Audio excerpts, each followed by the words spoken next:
It's a people, it's a community, it's a life, it's a heart, it's a spirit. Parents of gay children say, I want my son, my gay son, to have the same opportunity to come to me and say, hey, Dad, I'm getting married, as my non-gay son or my non-gay daughter. The heck would you want a picture of a tattoo of $1,000 on your penis for? You might just need to satisfy yourself sexually alone at that point. Do I regret it? Not one bit. Did I think that I would actually take it to the next step and do it again? You know.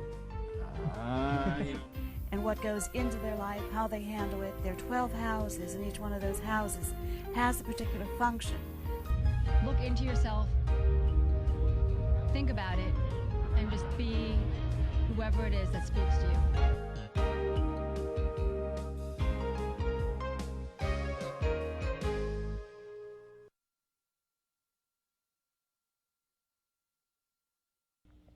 Hello and welcome to Talking About. I'm your host, John Griffith, and tonight we have an action-packed epic show with, my guest tonight is author Rob Byrnes. Welcome.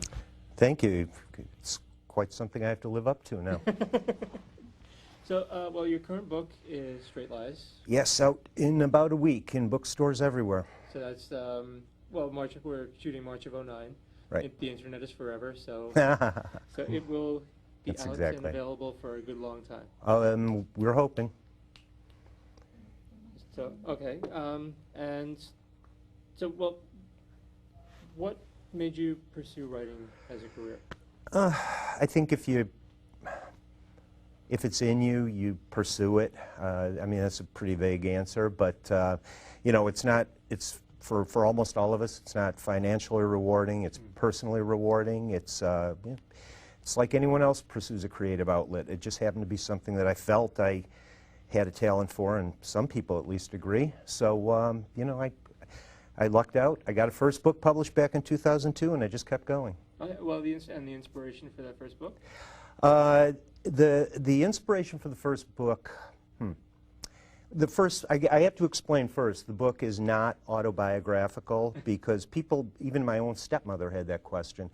It's about a gay writer who dresses in drag one night, goes to a club in the village and falls in love with the son of a mafia boss. That stuff really didn't happen to me, well, at least as far as, you know, we want your audience to know. But it was actually, I think the original idea came, without sounding too pretentious, the original idea came from a Romeo and Juliet type of concept of different families, in this case a family of choice, the gay family of choice versus the mafia family. And I started writing along that vein originally, and then I realized it was far too pretentious for what I was putting on paper. I was writing a light gay romantic comedy, so I kind of threw out all the pretentiousness and just wrote the story that was developing quite nicely. Okay.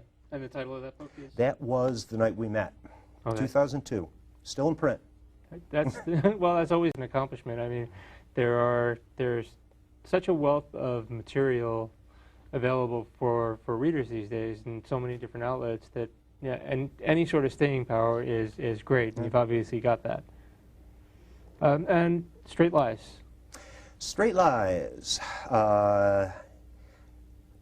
The Straight Lies, first of all, is about is a comic crime caper that's about a group of gay and lesbian criminals who discover that one of the leading gay celebrities in the world is really straight, and they decide to go ahead and try to blackmail him. They're not a very good criminal gang. They're learning as they go along. So I think you know, the area of crime caper is obviously a well-known genre, but it is not something that, as a general rule, has been has been a gay area of fiction, certainly. And I like the idea of almost it's the opposite of outing. You know, whereas it would be understandable if a closeted celebrity was trying to hide his homosexuality and he was being blackmailed. This is a guy that got in on the gay thing way ahead of McKellen. And but in his case, he you know, he's really straight, and it was fun to do the role reversal. Yeah, I mean, I've read the entire book, cover to cover. Actually, I went through it really quickly. It was just once I got into the pages, the window in the page opened up, and I was through it, finished with the book before I knew it. And so that says a lot about how I felt about the book as well. That's good. I like people that read beyond page 10 and put it away and tell me they read it. So, yeah, and it's the first book of yours that I've read. And I was reading it, and I laughed a little bit, and I said, I hope this is supposed to be funny. And Yes, it's supposed to be funny. And by the next couple of pages, I got where it was going, and I had a really good read. Mm-hmm. I'm glad to hear that, and I'm hoping that your audience feels the same way. Most of my audience is smart enough to read. Good for them. But and actually, I do want to invite the audience. If you do have a question for Rob, our phone number is 718-460-9802. Be glad to take your call. But in developing the story, I obviously, well, I hope you're not a criminal. I do that, but I do write the stuff pretty well, don't I? Exactly. No, you know what? A writer who I absolutely admire and never met, Donald E. Westlake, who passed away on New Year's Eve. He was, I think I bought the first paperback of a Westlake book that I'd ever read back over 30 years ago. I started following. He wrote scores of books over his career, but he had a very popular series of crime capers. Did not involve homosexuality, but he had a very successful series. Some of the books you might remember, or at least remember the movies that came out of him, like The Hot Rock, some Martin Lawrence movie that's name is escaping me, but there were a number of them. Anyway, I just enjoyed those books so much that I wanted to do my own. I don't put myself in the same category as him, but I wanted to do my own version of that kind of crime caper. I learned probably a lot about how these criminals think from reading his books. I don't think he was a criminal either, but at a certain basic point, it's all about trying to outmaneuver and outsmart the person you're trying to scam. And that was all. I had to put myself in both heads: the criminal head and then the victim head, who could outthink the other side.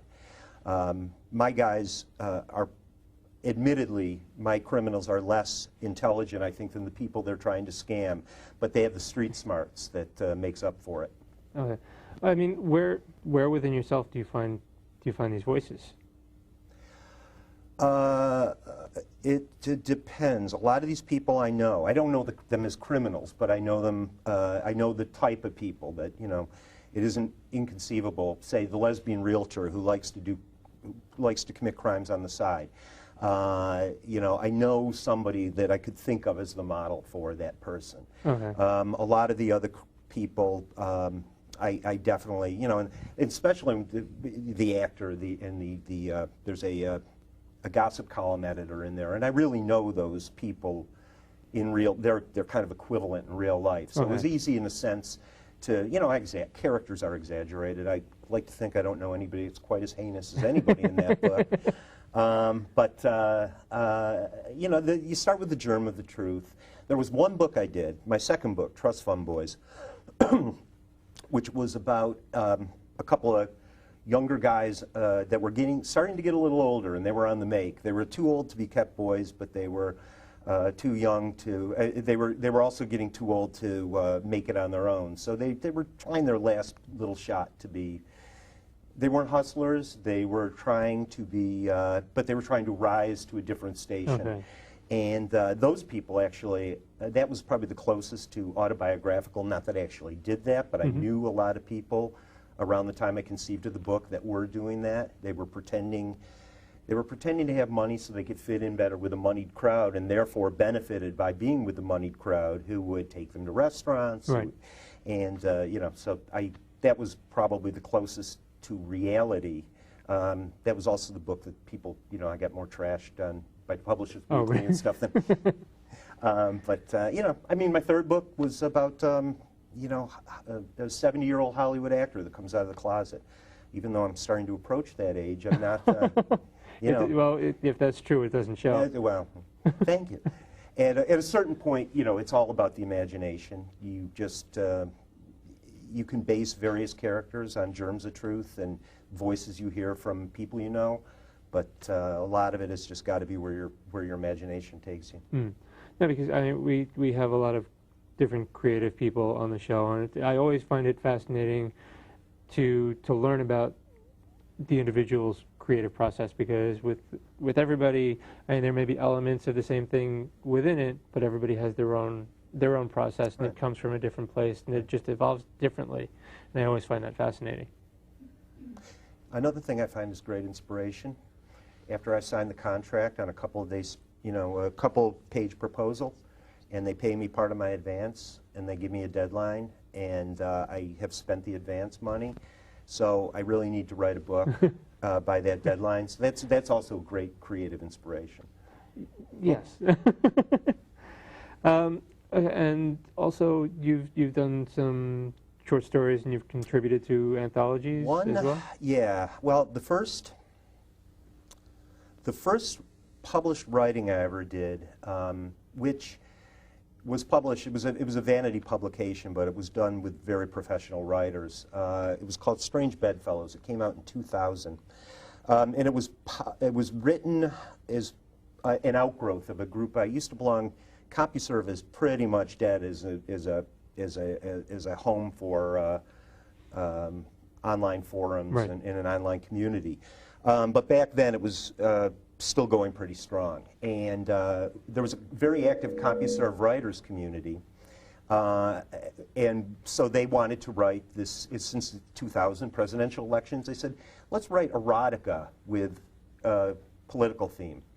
And since I had a background in politics and was a struggling writer, struggling and unpublished writer, they recruited me to write one of the stories. Now, I don't write erotica. You buy this book, you buy any of my other 3 novels. There's a short story in this book we'll talk about in a second. Right after we take the caller, we do have a call on the line. Caller, welcome. Say hello. Hello. Hi. Hi, this is Mark from Jamaica, Queens. Hi, Mark. Do you have a question for Rob? Yes, I enjoyed the show very much, by the way. I would just like to ask, I'm always interested in asking the creative type people, be it literature or whatever field they are into, what type of music do you find yourself inspired by or listen to? And especially of the modern music that's out today, what artists do you find to be inspiring or that you find yourself gravitating towards in your own personal life? Mark, you're going to think you really are going to think I'm 72 or whatever. I really don't listen to a lot of music, period. And more contemporary stuff I don't listen to at all. I mean, I'll put Sinatra on. I will put Gershwin collections on, things like that. God, I am old, right? I don't know, you know, and it's kind of funny because I grew up in a very musical family. My father sold pianos for a living. My mother studied at the Eastman School in Rochester, and I just didn't get the music gene. I know, bad homosexual, right? But well, you got the writing gene. So, that answer your question, Mark? Yeah, it was pretty interesting answer. Yes, I just thought maybe that you might, you know, have a few artists of today that would have caught your fancy, you know. Yeah, you know, I will tell you, there is one artist who I actually do know. Music came first. I encountered him later. He actually is right here in New York. His name's Michael Holland. He performs around a lot, and I like his CDs, but you know, and unfortunately, it's crime. But he should be rich and famous, but he's not. But you know, that won't mean anything to a lot of people. Go out and, you know, he's on. You can find his stuff online too. But no, you know, it's really the classics that I hear in my head. So, and well, does music factor into inspiration for you at all? And you say you don't listen to a lot, but is Is there something that plays in the background while you're working creatively? Not really, no. In fact, I tend to like a quieter working environment. Some of my friends write and they blast music, and everybody's got their own thing. I kind of need some ambient music in the apartment somewhere, but very, or ambient noise, which usually is provided by my boyfriend. But I turn the TV on in the other room, so there's something going on, and then I go to the office and work. And now I don't know. That's probably sounds really dull and workmanlike, doesn't it? But it obviously works. It works. Yeah, it works. Oh, well, before I forget, just so I didn't leave everyone hanging on erotica. I don't write erotica, but I wrote that one story, which is why I don't really publicize it a whole lot, because it is erotica and it makes me, it was not a bad story, but it makes me feel icky talking about it. When people read it and they like it, and then they think they're imagining me in that scene. But, next book, yes, yeah. This is the next, that's right, the next short story. Fool for Love's an anthology that has been put together by Timothy James Lambert and Becky Cochran, who readers that are watching may know as one half of the Timothy James Beck writing team. Timothy James Beck's another, well, it's a group, a collaborative effort, but it's another gay author, group of gay authors, whatever, who write, again, contemporary gay humorous fiction. Anyway, they put this anthology together with some just fantastic, I can't believe I'm in the company of some of these people. Andrew Holleran, Trevor Healy, Paul Lisicki, Rob Williams, Felice Picano. I mean, it's really some A-list people, and then also, though, what makes this really special is there's a group of people in there included in the anthology that have never been published before. Jeffrey Ricker, Nathan Burgoyne, Mark G. Harris. If they've been published, it's only been one story here or there. And it's called New Gay Fiction, and indeed, every piece is new. And indeed, some of these writers are very new, and they're going to be the next wave, I think, you see out there in contemporary gay fiction. All right. Well, in the last couple of minutes, what's next for you? Hopefully a sequel to this. Okay. Yeah, actually... Straight Lies? I thought about it actually Straight Lies, I thought about it very cinematically and very, it would make a good television series. So maybe if anyone from Logo or Here Networks is watching, check out the book, and I think it would make listen to the man. I think it would make a great series. I also love, it actually these characters would carry over, and they would be a lot of fun. I try to carry, by the way, my 4 books, characters carry over bits and pieces, story to story, so if you start at the beginning, you'll really get the inside joke. I'd like to do a sequel to this. That'll depend on sales. You got the hint? Well, where can people find the book? They can find it in any local bookstore. You can find it at Amazon.com, BarnesandNoble.com, at the Kensington Publishing website. You find it. Go to your gay and lesbian bookstores and your independent bookstores. Yeah, definitely support your independent bookstores. Absolutely, I'd love to do that. Except for the one store that I've got it in for right now. But we'll. You can find anywhere the books are sold. This is not something I'm selling out of the trunk. This is really there. Byrnes. You can and go to my website, which is robburns.net. And there's a link of booksellers there too. Okay, spell that out for the audience. Sure, Rob R-O-B Burns BYRNES.net. Although I bought .com and it points back, so just remember the Rob Burns part. Or look for me on Facebook like John did. Exactly. And I'm also looking at doing a book set in the 20s. It'll be a crossover book. That's. Okay, so you've got a lot on your plate. I got things on my plate. Got inspiration everywhere. Absolutely. I want to thank you so much for sitting with me. Thank you for having me.